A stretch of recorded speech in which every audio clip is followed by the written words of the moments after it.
Bon,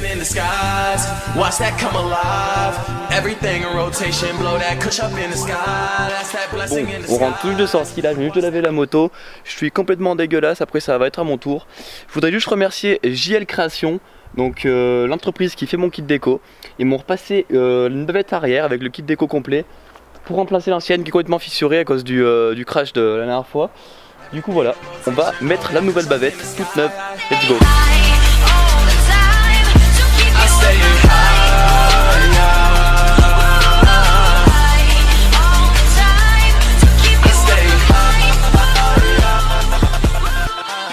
C'est bon, la bavette est toute neuve. Sur ce, je vous laisse sur un enduro-vlog.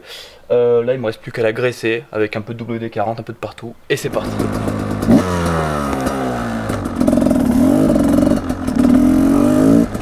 Eh bien, salut à tous. Aujourd'hui, on se retrouve en une belle matinée. Il doit être 10 h du matin. Et on va voir un petit enduro-vlog avec comme sujet principal cette moto, ses inconvénients et ses points forts. J'ai préparé ce vlog, on va dire, je l'ai bien préparé. Et donc j'avais envie de vous faire vraiment une vidéo sur cette moto. Ça doit faire 3 mois que je l'ai, 3-4 mois. J'ai déjà fait 50 heures avec. Et franchement, 50 heures de pur bonheur. La moto est assez froide, je ne l'ai pas encore fait chauffer comme il faut. On va pas tirer dedans comme un bourrin, on a juste de partir.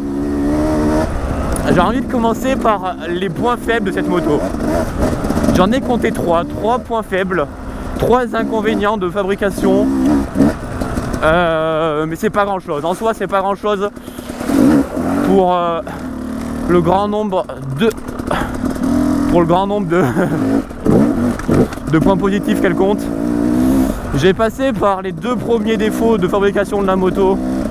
C'est vraiment des petits points qui auraient pu être améliorés, mais vous allez voir, c'est vraiment pas grand chose. Ah, ici c'est le merdier. C'est le merdier, attendez, je contourne ça et je vous en parle. Alors, premier défaut que j'ai trouvé sur cette moto qu'ils avaient fait, c'est un truc tout bête. C'est le sabot moteur. En gros, d'origine, c'est un sabot plastique, donc très bien, sabot plastique c'est très bien, je préfère limite ça à un sabot alu. Donc déjà il y a un sabot d'origine, c'est très bien. Et en gros il tient avec un vis quart de tour.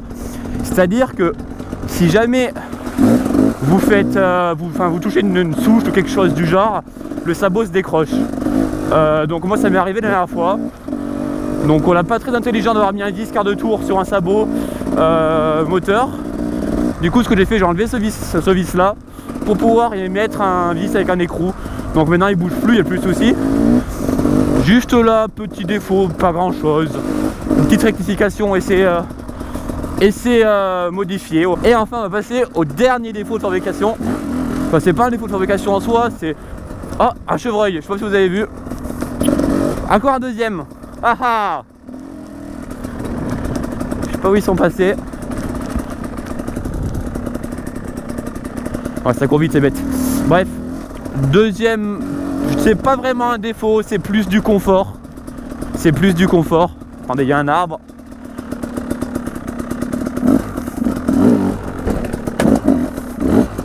Très bien, c'est fait.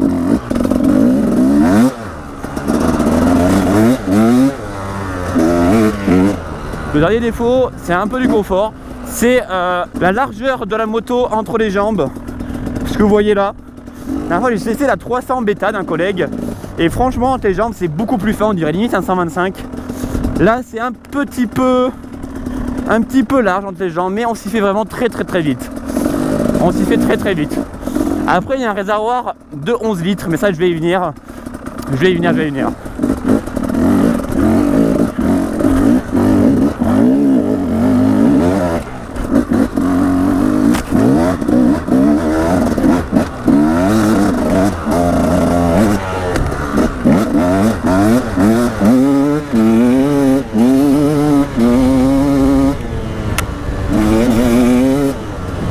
Voilà, j'ai pas fait d'accélération encore. Donc maintenant on va passer par points stratégiques. On va commencer par la partie moteur de cette moto.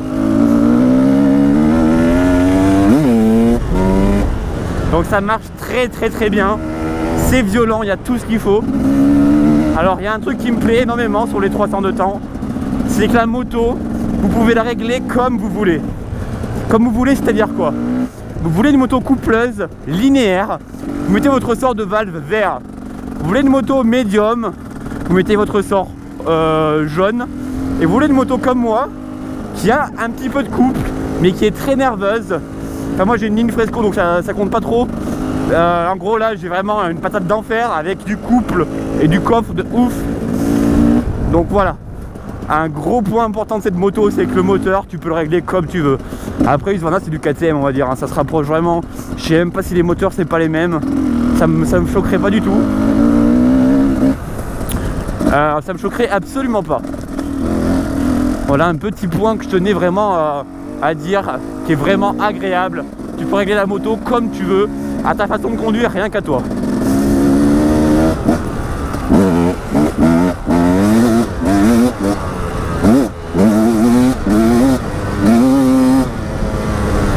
Ça qui est bien, ça que j'adore avec le 2 temps.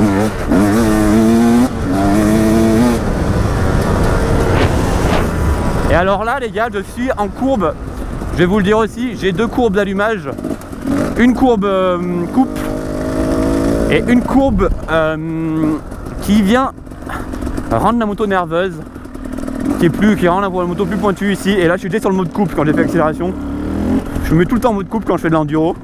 Et là c'est le mode énervé. Je laisse tout le temps en mode coupe, parce que je préfère largement ce mode là. La moto est plus linéaire, on est dans une patate de ouf. Et regardez la patate quand même. Là on est en mode calmos, hein, on est en mode calmos. Je vous montrerai après l'accélération en mode énervé. Mais franchement, sur mon 2,5 KTM, j'avais une courbe comme ça, qui modifie l'allumage. On voyait rien, la différence était vraiment infime. Il fallait vraiment s'y pencher pour voir la différence. Là, la différence, elle est flagrante. Donc là, gros point positif. Pour une fois, ils n'ont pas fait de la merde sur la courbe d'allumage. Ça sert à rien d'en avoir deux s'il n'y a pas de différence entre les deux. Là, franchement, moi, je la vois la différence.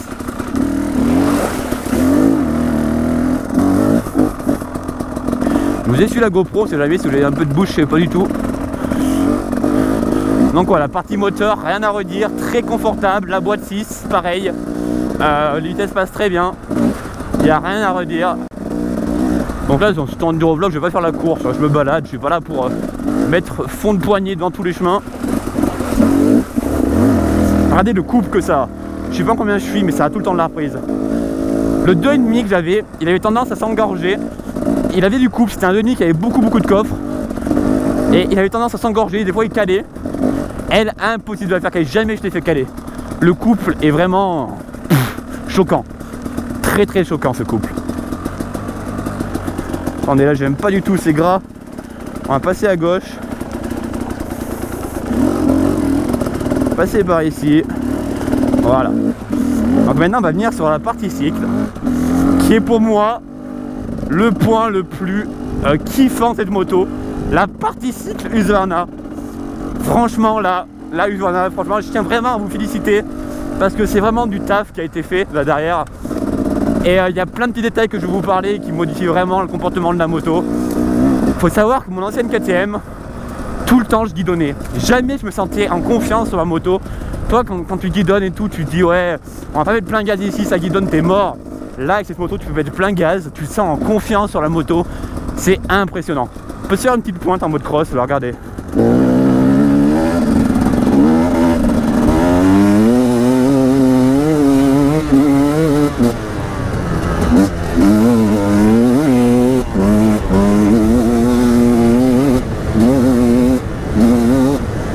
Voilà, c'est ça le plus gros point avec cette moto, c'est que tu es tout le temps en confiance avec ta moto.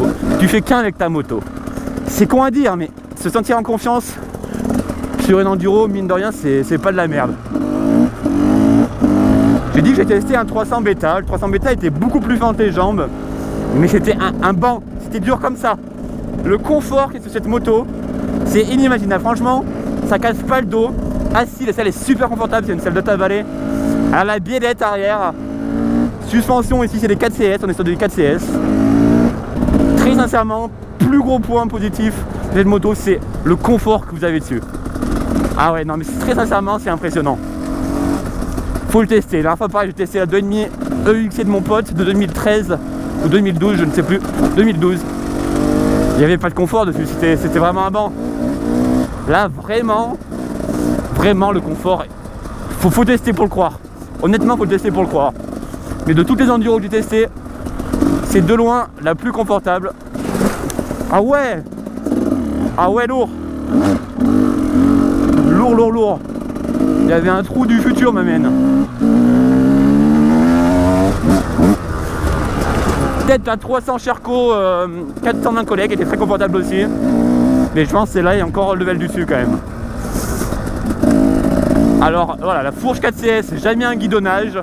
Elle absorbe vraiment tout. La biellette arrière, ça tape pas le dos, ça franchement. La biellette arrière, suspension suspendue comme ça. C'est de la frappe, franchement c'est de la frappe. Ah merde, c'était la déviation. Là-bas c'est bouilla sur bouilla. Ici les enduristes ont fait une petite déviation. Les enduristes ont tout compris. Donc voilà, franchement, partie cycle. Pour vous dire, Husqvarna, j'ai regardé une étude, ils avaient travaillé énormément sur l'axe de roue avant. Il est vraiment petit. Ils ont travaillé pour que l'axe de roue avant soit le plus petit, le plus fin possible, le plus léger possible. Et franchement, j'ai regardé vraiment, ils ont vraiment bossé cette moto quoi. Oh fuck, casse les couilles avec leur arbre. Je t'ai déjà sauté la dernière fois, j'ai me cassé la gueule. Pas une de me recasser la gueule, je suis désolé. De bon matin, là ça me ferait chier.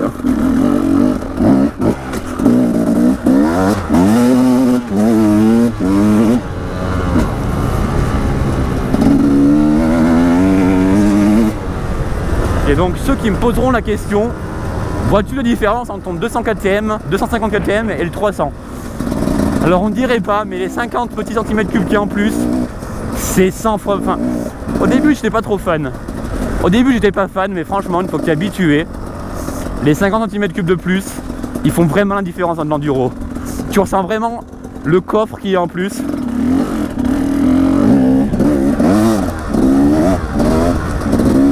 Et ouais, le coffre qui est en plus, il est flagrant quoi. Il est très flagrant.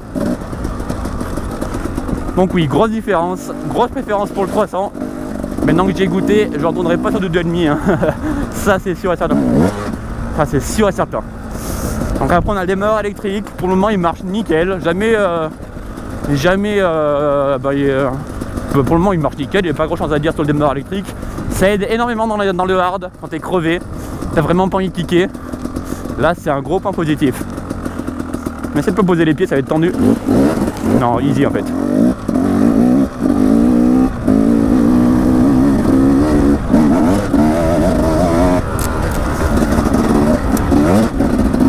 Et donc on en vient. La moto, je disais tout à l'heure, est un peu grosse entre les jambes. Son défaut principal, je dirais. Son plus gros des défauts, c'est ça. Mais qui n'est pas vraiment un défaut en soi, une fois qu'on est habitué. Là maintenant que je l'ai en main, la moto, j'en fais un peu ce que j'en veux. Je disais réservoir de 11 litres. Sur ma KTM, j'avais un réservoir de 9 litres, donc 2 litres en plus. Et c'est vraiment pas négligeable de ces 2 petits litres en plus. Ça permet de taper bien plus de kilomètres en randonnée ou quoi, c'est surtout pas négligeable. Compteur pareil, il affiche, on peut mettre sur ce compteur on peut mettre 3 journaliers, donc c'est pas mal du tout aussi. La seule modif que je trouve importante, ça sera un ventilateur, donc je vais le mettre, il va venir, chaque chose dans son temps. La grimpette des familles c'est ça. Oh non! Oh non, ils ont cassé la grimpette des familles. C'était tout droit là, c'était ce gros tas de sable que vous voyez. Oh non, ils ont versé plein de trucs dessus, on peut plus monter. Oh non, dégoûté, ils ont cassé notre grimpette. On va se contenter d'une petite grimpette toute ridicule à côté hein.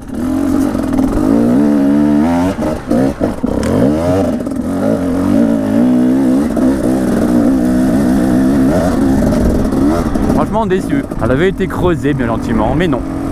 Il a fallu la détruire.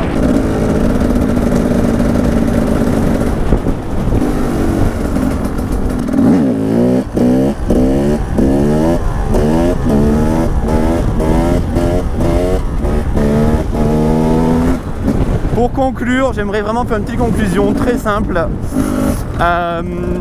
Partie cycle, top du top. Et partie moteur, moto réglable comme on le souhaite. Et franchement, un bijou. Là, vous voyez, je suis vraiment en mode... j'ai juste une ligne fresco de modifier dessus et des réglages carbu de fait. Je suis en mode ressort rouge là, donc ressort type cross, c'est vraiment un moto énervé. Et mine de rien, le couple y est toujours.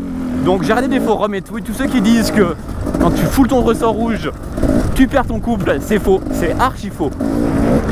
Le couple, il y en a à donf, vous êtes d'accord? Là je suis en mode énervé encore.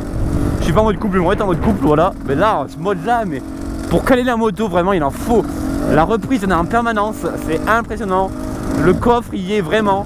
Grosse différence avec un 250.